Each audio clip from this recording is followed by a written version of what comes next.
Music and Booze with Mo is produced and distributed by the Center for Culinary Culture, home of the Cocktail Collection, and is available wherever fine podcasts can be heard. The Center for Culinary Culture, telling the story of food and drink, one taste at a time.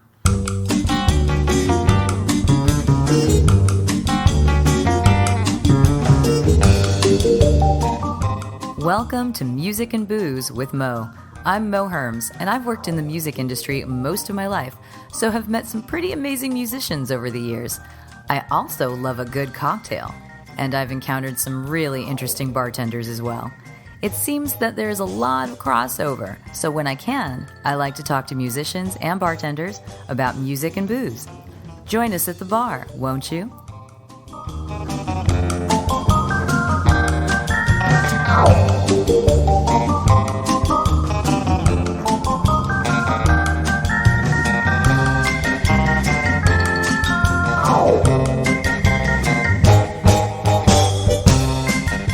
Music and Booze with Mo is brought to you by The Mermaid, a cozy neighborhood bar with an aquatic flair in the Little Tokyo area of downtown LA. Open 7 days a week, featuring tropical cocktails and snacks, The Mermaid also has a daily happy hour from 5 to 8 p.m. Follow The Mermaid on Instagram at TheMermaidLA to hear about upcoming events and check them out at TheMermaidLA.com. Head to 428 East 2nd Street, Los Angeles, for a drink.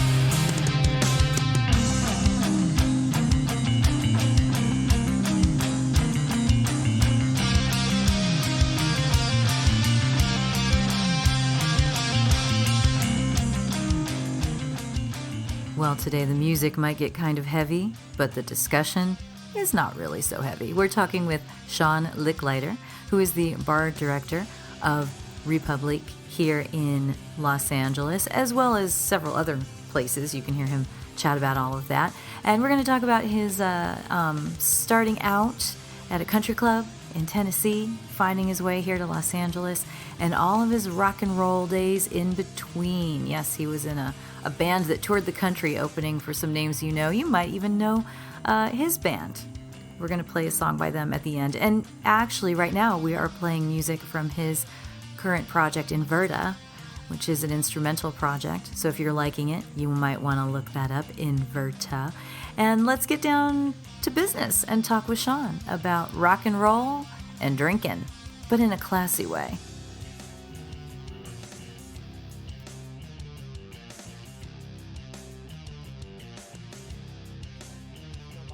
Tell people who you are and where you work and that kind of thing.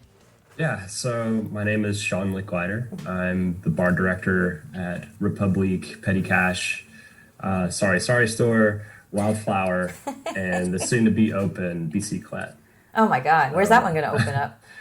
It's the old Soto and Pico space that was on Pico and Pico and Beverly. Yeah, that little area right is really. Yeah, that little area has really been.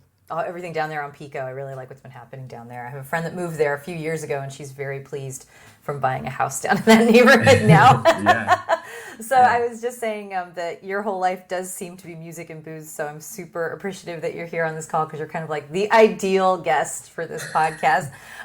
Because I actually I've always been in music, but only really came into more of the booze thing probably 2000s or so.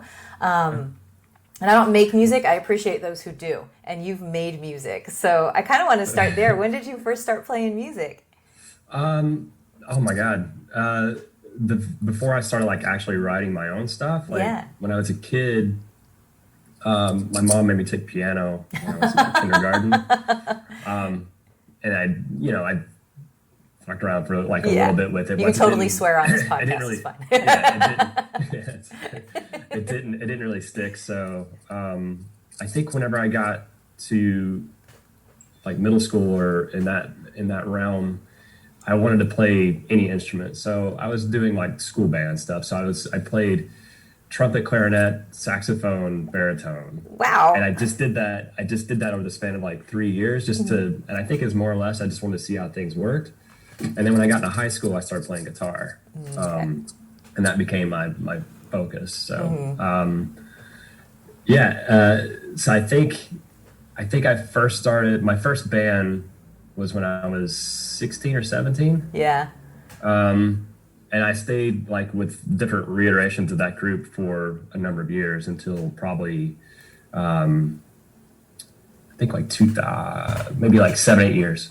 Really? So a good while with the same group. But we kept, it kept changing like different forms and things like that.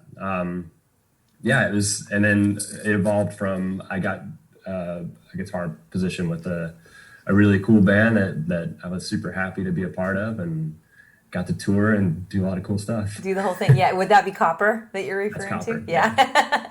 And so I saw, of course, I saw your little bio and it said the band Copper and your band. When did that band start and what was the lifespan of Copper? Well, for me, it was fairly short. They started in 2000 and then we were completely out of it by 2006. Okay, because I started working in radio in 91 and ended around 2001. And listening to it, I'm like, oh, I'm sure this made its way through our library because, right away it struck me as those sort of, I want to say like post-grunge, the more melodic stuff like Failure, I love Failure. Yeah, right? Failure, oh, I love them so much. But yeah, it was sort of like in that, the melodic but noisy kind of stuff that was happening at that time. Yeah, so, we were trying to be, I guess, more of. It was really funny because the labels would they couldn't really peg what we were supposed to sound like. It's like they wanted us to be like Maroon 5, nothing close to that. And then they're like, we want you to be like Nickelback and those kind of bands. Yeah, exactly. So they're like, you're kind of in the middle of what that genre is, and we're like, I hate both those bands. Do you have any good tour stories from that time? Yeah. He's already laughing, so you're like, which one can I say and not get in trouble for telling? Yeah, how PC can I keep it? You don't have to keep it PC. You know what? Well, this one's pretty tame, but well, we don't want tame, dude. One of the really great experiences we had was going out with Jimmy's Chicken Shack. Oh, wow. Awesome. who were absolutely fantastic. Like they were so nice to us. And not every band's nice. Like I'll tell you one that's not after that. They kind of like took us under their wing. We kind of like learned the ropes on the first part of a tour with them, and we weren't sure how like the hazing and things like that would go, and like we've heard about that, and it's like they totally hazed us on like our second to last show. Yeah. I guess it was our last show. It's our last show. They came on stage on our last song and they duct taped us to our instruments. Well, were you performing and they just came out and just wrapped so you? You can't stop playing, and they just came out and just wrapped us up really quick. And then they took, in fact, they took the microphone and like duct taped it to our singer where he's like turning his head trying to sing. Took our drummers, took all his drums away and just left him with like a hi-hat and a snare, and that's it. So, and in turn, they like to party pretty hard. Mm-hmm. And we were in Hilton Head, South Carolina. In Hilton Head at the time, they only served mini bottles of liquor. Yeah. So that was like the law in South Carolina. It's like, so if you wanted like a Jack and Coke, they gave you a mini bottle of Jack and then a glass of Coke. Mm-hmm. So we just took turns after every single song they played, going up on stage and just handing them Oh God. drinks. And mind you, they were drinking like a whole bottle of tequila before they got on stage in the first place. Oh. And they got so shit faced. Jimmy got so shit faced. He stopped playing altogether, and he went on this rant about George Bush. We're in South Carolina, and everybody's diehard, Yeah, right. And he just started saying like, "Fuck George Bush." No, this was W, right? Not the L. Yeah, this is W. This is in the 2000s. Yeah, this was 2004. Yeah, about that time. And like he would get so pissed off, and he'd have the microphone in his hand, and he would just slam the mic down, and it would make this like god awful noise. Like twang. Yeah, and I mean it got so bad that his band just like walked off stage, and people were like booing. I was about to ask, how did the audience like all this? Because sometimes well. that can be fun, but yeah, it didn't go over well. and thankfully, those guys are like they were super cool, and they're like the next day like, yeah, you got us pretty good. Do you miss that life? Do you miss the band and touring and stuff? I really like performing live. Yeah. And I'm super fortunate. I got to see a lot of the country that a lot of people don't. And it's like I've been to a shitload of cities. Yeah. And I'll be like, oh yeah, where are you from? And be like, oh, I'm from, Connecticut. And be like, oh yeah, and start talking about music venues. And I'm like, I've been there. And they're like, oh, where did you go? And I'm like, nowhere. Yep. Just the music venue, and that's it. I have a friend who he's a lifelong musician, makes his living that way, and he has always said, you never pay, when you pay for the ticket, you're never paying for the show. You're paying for the 22 hours around the show that we that we're on the road or we're getting unloading or whatever, all that stuff. And he's like, you never get to see the places really. I mean, I was a master at like Tiger Woods golf. Like we just played video games. We played video games the entire time. Tiger Woods golf. It was like Mortal Kombat. Like. Life on the road, man. Yeah. But when you came out to LA, you were kind of still pursuing the music thing, right? Yeah, so I took a job with a guy named Alex Troop, who was part of a band called Crashland in the UK. Super talented songwriter. I came out, auditioned with him, and they asked me to move, and I came out and wrote some songs with them, and it fizzled out. Partly because they were more like Rolling Stones, and I love the Rolling Stones, but that wasn't really my style of music. I was doing more like Foo Fighters. Yeah. So I ended up, that's how I got my, initial introduction, like, oh, you're going to move to LA. And then, I'd been here before, but never in that capacity. And then I had some friends that I had met along the way over the years that were from Memphis that were starting a band out here, and they hadn't really had a full project, and I ended up jamming around with those guys, and that became Inverta eventually. So Umberta? Inverta. I thought you said Umberta. Yeah. I was like, wait a minute, I haven't heard that one. Inverta. There you go. Yeah. It's my accent. Yeah. I'm sorry.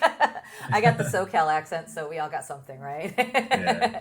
California girl, and you're a Tennessee boy, right? Yeah. But very slightly so. I really am not hearing it. So you've obviously been in California for too long already. Yeah, seriously. Yeah. But you've worked in hospitality pretty much your whole life as well, right? I mean. Yeah. So I started in restaurants when I was 15, washing dishes, did most of the parts in the kitchen, and then started moving my way through front of house. And then when I got into like early college life and was really big into music, I started bartending because it was something I could do. You could come back, right? Yeah, so I could go on tour and then come back and bartend. So it just kind of, spilled over from there. And I was pretty fortunate along the way with bartending that my first real bartending job in Knoxville was at an old country club. Ooh. So, and I mean, hindsight, I was like, this job is bullshit. I'm like, it's awful. I hate working with all these old people. And I didn't realize that they had all this really rad booze. Yeah, in right. the cabinet. And I was making. You're probably learning the classics, cocktails. right? Yeah. Yeah. Mm-hmm. So I learned classics in like the late '90s that most people weren't a part of. When you have like a 7-year-old man asking for an old granddad Manhattan, I was like, oh, okay. It was cool. I was gonna say, it seems like your palate probably was already like predisposed just from having that be your starting point. Yeah, for sure. You know, most kids are like drinking their bad Bacardi 151 in high school or Jose Cuervo in high school. And yeah, you started off with something a little better. I was a whiskey kid. Well, yeah, all the way. Tennessee. Yeah, had to be. See, again, SoCal, so tequila, you know. Yeah. So how long did you stay at that country club before you kind of started moving out? Or did your bar jobs always depend on your band jobs? Yeah, basically. So they were actually really cool. I could always leave and come back there anytime I wanted until, you know, the band life really kicked in and my hair was really long and they're like, yeah, you can't do that. You can't grow beards at the country clubs. So I ended up venturing out to some local bars, like college bars. Yeah. So I've done just about everything. I've done club bartending, I've done sports bar, I've done your frat bars. Yeah. And then my final stint before I moved was at a martini bar or a jazz club. So, which it's kind of like a meld of everything that I've already done. Yeah. I'd already put together. Yeah. It's pretty cool. So when you came out here, you know, so I'm guessing the same thing kind of happened when you came out to LA. You were doing the band thing and then picking up the bar gigs to kind of supplement the band. Could not find a job to save my life when I first got here. Do you mean a day job or a bar job? A bar job. Really? Yeah. Wow. I got this so many places, and a lot of them are gone now, which is great. They wouldn't hire me because they said I didn't have big city bartending Shut experience. up! Are you kidding? Really? Yeah. So I'm sorry, that's crappy. Yeah, and then I still had my hair was really long at the time still.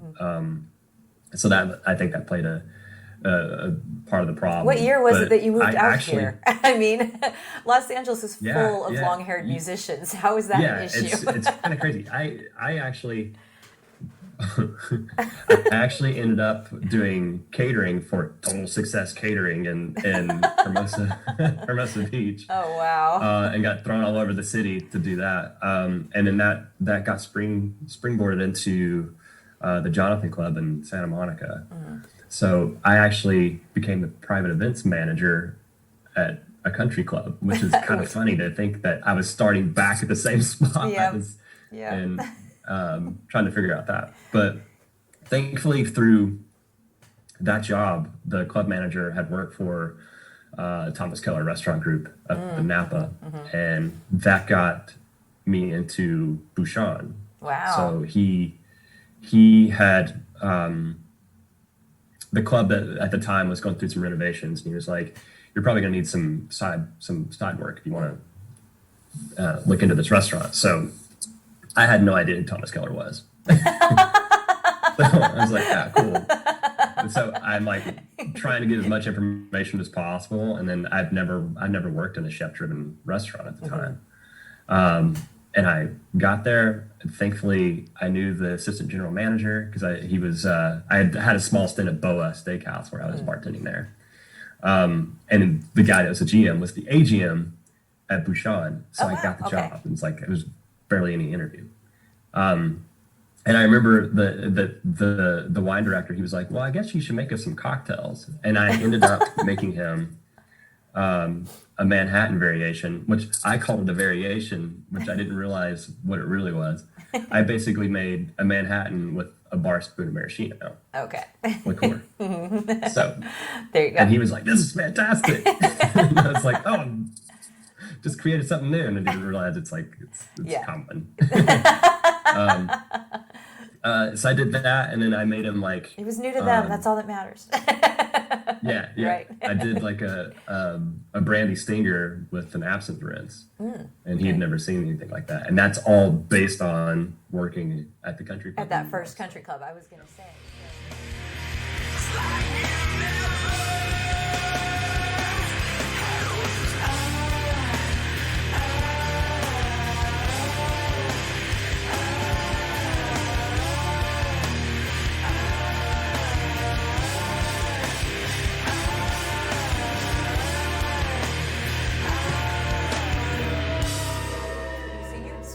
absorbed a lot of these old school recipes, even without knowing what they were exactly. It was just these old guys asking for things a certain way, right? Exactly, and that's kind of my bartending style, anyways. It's all classics and using that template to create something original. So, So when did you feel like you were really like starting to find your own? You know, was it must have been during this time that you were like, okay, let's experiment. What can I do, you know, to create my own? it was during that time. Yeah, when I first started Bouchon, it was I was a daytime bartender, and I think it took like 6 months. They made me the head bartender. Yeah. And then that grew to, you know, creating the cocktail menu for there, which got sent over to Las Vegas. Part of it got sent up to Napa. So which was fun. I was really diving in on what spirits you should use for particular cocktails. So like you make a martini, you make a martini with Plymouth. Yeah. But then I started experimenting around in that daytime when I had those shifts. We had like a blackboard that we would constantly change. So I would come in every day and start with whatever produce they would have. Is try to figure out how can I make this into a cocktail. Nice. And then which is exactly what I do at Republic. So, so that's basically I was self-taught. Yeah. Self-taught on just trying to figure it out. That's wild. So did you? I never really had a mentor. Yeah. It seems to have worked out. Yeah. Did you have any particular spirit that you fell in love with? You know, obviously you knew about good spirits pretty early on, which a lot of people don't have the opportunity when they're bartending careers anyway to do it first. So did you fall in love with something during this time? Did you find yourself leaning towards you're a gin person? This goes so well with all the, you know, I think Thomas Keller does that farm table stuff so well, you know, beautifully. I would think that garden fresh feeling. Yeah, for cocktails, it was definitely gin. That was whiskey and gin were huge. I didn't really like mezcal was still fairly, you know, no man's land. It still kind of is. You have to. I think we had like a Del Maguey, the Iberico mezcal in the back bar at Bouchon that was given to him by Jose Andreas. And I remember tasting that and being like, oh wow, this is awesome. And we also had a bottle of Sombra, which I was like, wow, this sucks. So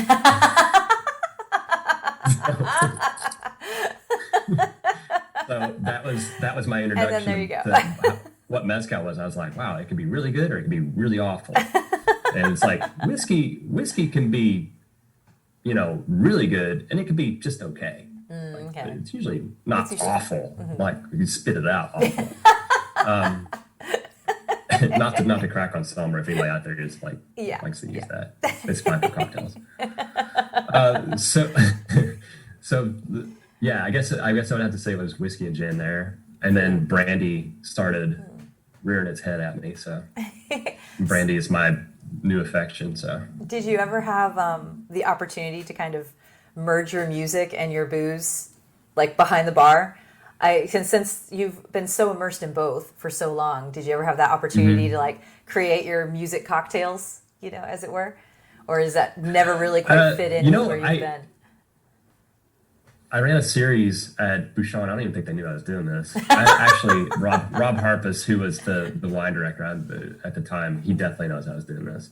I'm a huge spaghetti western fan. Oh, really? So okay. I have a tattoo of the man with no name on my nice. arm. So I started doing cocktails based on characters from those movies, so like Angel Eyes, Pale Rider, you know,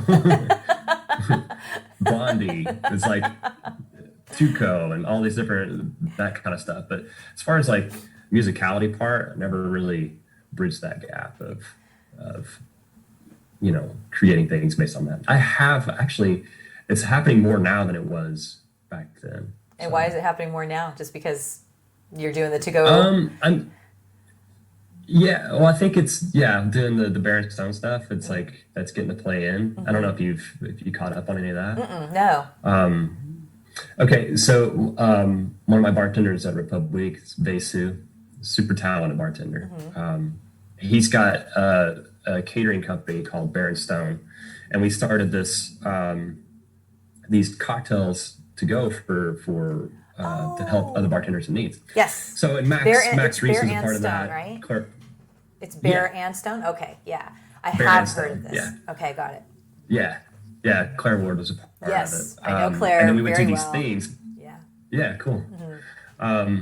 We did these themes based on we'd be like summer jams. Yeah. And then we would all pick our song that we'd be like, oh, this is my summer jam. Did you have a summer jam? But we did. Oh, I can't remember what I picked. Oh my God, come on. I'm pretty sure it was Hall and Oates. What is a Hall and Oates drink?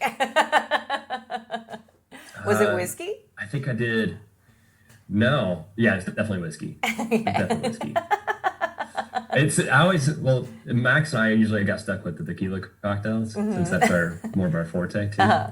So it's more or less like naming the cocktail and then, trying to create something around it. Yeah. With that. So, I can't remember some of the other ones we did. We did, Claire had a really good one. She had, for COVID songs, for what you did for that. And she had Baby It's COVID Outside. It's like the Christmas song. Yeah. And I was like, that's super clever. I'm not that smart. Well, I've noticed, and maybe you can relate to this a little bit, kind of the synergy behind the bar. And synergy, I feel like such an asshole for even saying that word. But, it's like that camaraderie. That's actually what I want. Just being behind the bar. And right now is a weird time because you might be behind the bar yourself because everything is to go. Or I don't know if you guys are doing outdoor dining right now, right? Are you able to? Yeah. So maybe you have two people back there, not really quite sure. But a lot of times when you're behind the bar, there has to be this sort of compatibility that works behind the bar that I've talked to other musicians who relate it to a band. They're like, yeah, there's definitely something there. You have to kind of learn each other's strengths so you can kind of flow back and forth back there. For sure. And run through. So, what kind of, I'm just trying to, there's that link between the creativity of a band, creativity and camaraderie of a band to a group behind the bar. How has that worked out for you? Does that seem like something that has, since you've worked in both for so long, it seems like a natural fit almost. Yeah. It's actually, it's been interesting because not everybody wants to create. So, and it's kind of the same thing with a lot of bands. You have generally two songwriters, 1 to 2 songwriters. That kind of, you have somebody that's either doing vocal harmonies and everything else, melodies, and then you have somebody that's doing the music part. And then you have sometimes where it's one person doing both, which was kind of the way Copper was. We all contributed, but Keith was the star of the show. Yeah, and he's doing fantastic. That guy's blowing up still. What's he in now? He's the guitar player for Breaking Benjamin. Oh, wow. And, okay. So he's kept busy. Yeah. And he's just putting out a new solo record. So behind the bar then... The guys... Oh, sorry. Behind the bar then you're saying that people... Same kind of thing. Not everyone wants to create behind the bar either. Yeah, not everybody wants to do that. And it's I've been the one that kind of steers the ship. So I've been the songwriter behind the bar. So you've maintained your songwriter role basically most of your life. but it's still the same thing, and I think that we all do this. It's I don't want to put out something that's garbage. I want people to like it. So I make sure that the team is involved with every aspect of it. Yeah. And I want feedback. Even though I think it's a banger, I'm like, try this and tell me what you really think. And 9 times out of 10, everybody will give you some kind of constructive criticism. They're never going to go oh, that's perfect. Because everybody wants to put their mark on it, Yeah. And I'm okay with that. It has to be malleable, and it's how I grow too. So I adapt from and learn from all the bar teams that I've been a part of, and they all bring something different to the table. And I will say this: I've actually never had to fire. No, I fired. I usually think I'm pretty good at hiring and Yeah, but you've building been a in the team. biz for a long time. Sometimes people, their heart's not in it anymore or something, Kind of like being in a band. Yeah. Sometimes the Yeah, love, for sure. the love fades. Yep, it does. It does, for sure. So when you are chilling out, when you're at home or when you're not working, well, you're working a lot. I know because you're overseeing many different bar programs. But in your rare downtime, what are you listening to and what do you have sipping on when you're chilling out? We'll talk about booze first. I am obsessed with Jackie Nabari's the V Reserve cognac. Oh, I haven't had that. You were just saying that brandy and cognac are your songs right now. It's the benchmark. It's the benchmark for all cognacs to me. Okay. I'm glad we're recording this because that's something I need to note for myself. Because I have like one cognac in my bar, like my home bar. And I'm always like, it's the Pure Fran. This is good for everything. It'll work, Right, yeah. But cognac and brandies have been coming up lately in conversation. Mm-hmm. So you are yet another. Yeah, so I'm a huge eau de vie guy. So Armagnac too, like anything from Lickliter, like all their stuff is fantastic. Okay. Especially like you have to get the Pibu from Lickliter. It's kind of like the Pappy Van Winkle of Armagnacs. Armagnacs. Yeah. So those are great. All the camo stuff from Calvados. Those are brilliant. So I have a bottle of 18-year Camus at home. Wow. That I sip on. You're like, I can tell you the booze right away. yeah. Some Rochelle that I picked up. That's really great. Wow, and anybody so fancy. Anybody that's never had Rochelle, it's life-changing. I've never had it. I don't think, most of the things that you've just mentioned just now. But like I said, brandy, cognacs, Armagnacs, they've not really been in my world so much. And it's something that, again, I've been hearing people talk of lately, so I'm taking notes. And then, of course, mezcal is always going to be huge. Yeah. I love all the stuff. I picked up some things on my last trip to Mexico with Mazante. Mm-hmm. So I have some pechugas from Michoacan that are fantastic. Wonderful. And what are you listening to while you're sipping? Rattlesnake. Oh, it's a rattlesnake one? When I was talking with Max, we brought up the rattlesnake, the coyote, this sort of thing. And when the rattlesnake came up, now actually none of those surprised me because I know it's whatever animal might happen to be passing by could wind up being the flavor of the drink. And run over a snake. You're like, just put that in. We'll just put that in there. Yeah. And growing up, in Southern California, my family had a home in the desert. Well, my aunt lived in the desert, so we had rattlesnake. We had rattlesnake because it was trying to eat her rabbits, so she killed it and cooked it instead, So I totally get that mentality. But yeah, he was talking about some of those mezcals that you guys are bringing across and everything. So the rattlesnake represents virility in their culture. So, so they actually he had it. He had it in the still. And then he actually suspended it into the demijohns with the juice. So whenever he poured it, it was in the demijohn still. Oh my god! So, kind of crazy. You're very virile, is what you're saying? Yeah. So then what are you listening to while you're drinking your fancy stuff or your virility juice? I'm getting old. I can tell because I keep hearing like modern radio, and it's not really for me. I always fall into classics. So I'm a huge Black Sabbath fan. I'm actually wearing a Black Sabbath t-shirt. Oh, hey, yeah. Yeah. I've got you can see behind me, it's all 90s back there, except for my ex holster. Yeah, I'm like, the sound of the 90s lives on my back wall right now. But yeah, so you're back in the classics. You got your Black Sabbath. You got Black Sabbath. I love the Eagles. Anything from talking about the 90s, like I love Deftones. Deftones is one of my all-time favorite bands. Yeah, that was a huge influence on me. My angsty teen. I was going to say, one of these bands, which one was the one that made you pick up a guitar? I mean, you started with piano, but that was your mom's decision. So to pick up guitar is Led Zeppelin. Oh, really? Definitely Led Zeppelin. Were you one of those kids trying to play Stairway to Heaven, or did you have a better song? I absolutely was. Yeah, okay. seems like a nice starting point. I mean, you can see I have a guitar back there, and I was 8 when I got that. And the first song I tried to teach myself was Blackbird by the Beatles because it's acoustic. It seems like it would be easy to play, you know? Yeah. That's amazing. So what else were you jamming to when you were a kid?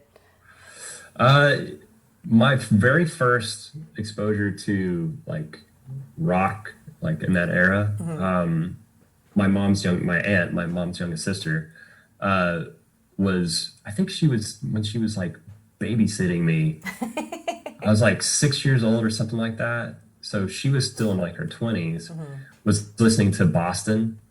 So like Boston Third Stage, and she had all these cassettes. That's how old I am. Cassettes everywhere. I'm sure I'm older, so. But there was one that caught me, and it was AC/DC's Back in Black. Yeah. That was oh my God, I remember listening to that. Me. I remember listening to a cassette. I went to Catholic school, right? So Back in Black was like evil for us to listen to. And I remember listening to it on a cassette player. Like, you know, the kind that had a handle on it, but it was still square and you popped it in. It wasn't boombox. It was pre-boombox. Somebody had one. We listened to that cassette like on the playground, way in the back, away from all the nuns, because we knew we'd get in trouble for listening to that. So I totally feel you. It's so great, though. Yeah. I know that. I have the same thing. That adds to it, right? The only way I got away with that was because the cover was black, and then I was like, I really like AC/DC. My mom sees like one of the covers, and Angus has got, you know, devil horns. Yeah. She's like, you can't listen to this anymore. Totally. I remember my brother was into the Misfits when he was like junior high. My mom called me to ask if that was okay. She didn't know if it was, well, they have face paint and blood on them and they're singing like, it's like everything's about death. And I'm like, oh, they just sing about 50s horror movies. It's fine. Don't worry about it. I saw all the Misfits, like, I saw them at the Roxy like maybe 5-6 years ago. Yeah. And Jerry gave me his armband like after the show, and I was so stoked. I got my picture. I'm like, yes. Yeah, right. You're like, it's full of his sweat. Yeah. It totally is. I still have it. I'm like, I'm never getting rid of that. I have a girlfriend who has a glass. She used to work at the Roxy, and Axl Rose performed there, and that was her band. She was Guns N' Roses, and the glass he was drinking from. She worked in the box office, but she would sometimes work the floor, you know, cocktails and stuff. So she was able to be in his section. She went over, took the glass, and kept it. And I remember she put this glass like in a bell jar, and it started to mold a little because there was stuff on it, but she did not care. And I was like, to each their own, man. It's totally fine. That's next level. So, okay, well, we probably should wrap this up because I know we all have stuff to do. But thank you so much for talking with me. And don't go. I'm going to turn this off, but don't go. But let's tell everybody, if you want people to follow you on the social media or Republic or any of that, if there's any of that sort of info you wanted to give out, you know, the websites, or any programs that you're involved with. You'd mentioned Bear and Stone. Anything like that you want to tell people about. And Bear and Stone is only for LA people, right? Because it's an actual cocktail, so you have to kind of be local for that one. Yes. So my Instagram is at Shawn, SHAWN, Inverta, INBERTA. There you go, Inverta. And no, it's not my last name. Everybody always asks, is that your last name? Like it's my band. Or was your band. My band. Yeah, well, it still is. We still actually do stuff. So do you have music out right now? We are still working on some stuff. It's all instrumental. So it's instrumental based on it's all progressive. It's progressive metal. So. I was going to say, it's like you are a little bit embracing your spaghetti Western love, I think, with this sort of thing. Yeah. Yeah, I mean, I can see how these things go together. Yeah, for sure. Very cool. So that's my Instagram. And then Republic LA is... Instagram for Republic or republicla.com. Petty Cash Taqueria. Biciclette will be open as soon as we get to go to in-dining. Yeah. Hopefully, I've heard a rumor it's coming. Summertime, hopefully. So, I would at least, fingers crossed, right? I've heard a rumor that they're going to make the next 2 or 3 weeks, they're going to make an announcement. Like probably a 25% indoor 25%, kind of thing. Yeah. Yeah. And then what else? Oh, and then Baron Stone, you can find that Vesu on Instagram as well. Very cool. Well, It's congratulations all on out. yeah, I'm congratulations sorry. on being able to be so busy during this pandemic. I mean, you're overseeing everything, but it's been a really crazy time for those of us in hospitality. I know. Yeah, So the fact that you guys are opening something is miraculous. So thanks for keeping the lights on. So yeah. so Well, I he's mean, still I somewhere to go. really appreciate everybody's support too. It's like Yeah. I was one of the fortunate ones that worked through all of last year, so I'm very, very thankful for that. For sure, for sure.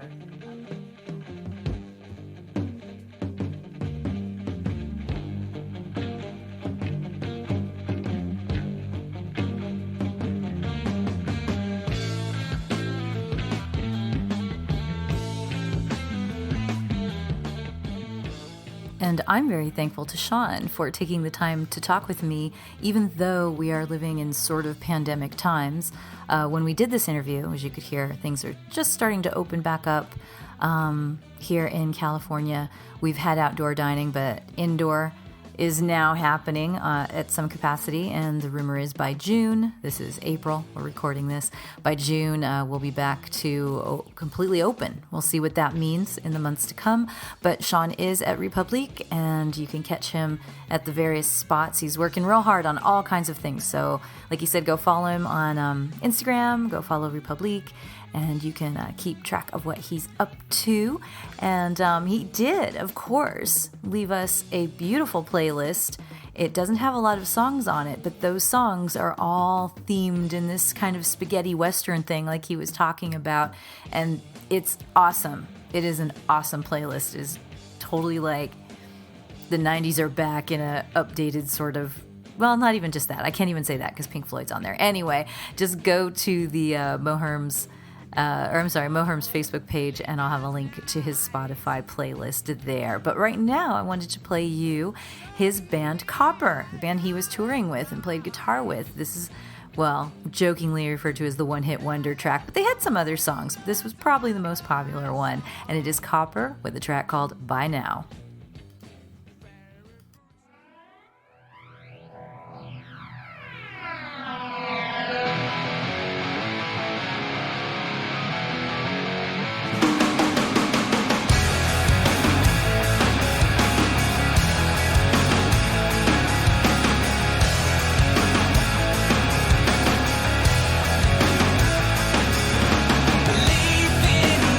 Just a little, so I'll be strong.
much better. Yeah, yeah. Oh, you know you don't care at all. And I believe it. Believe it.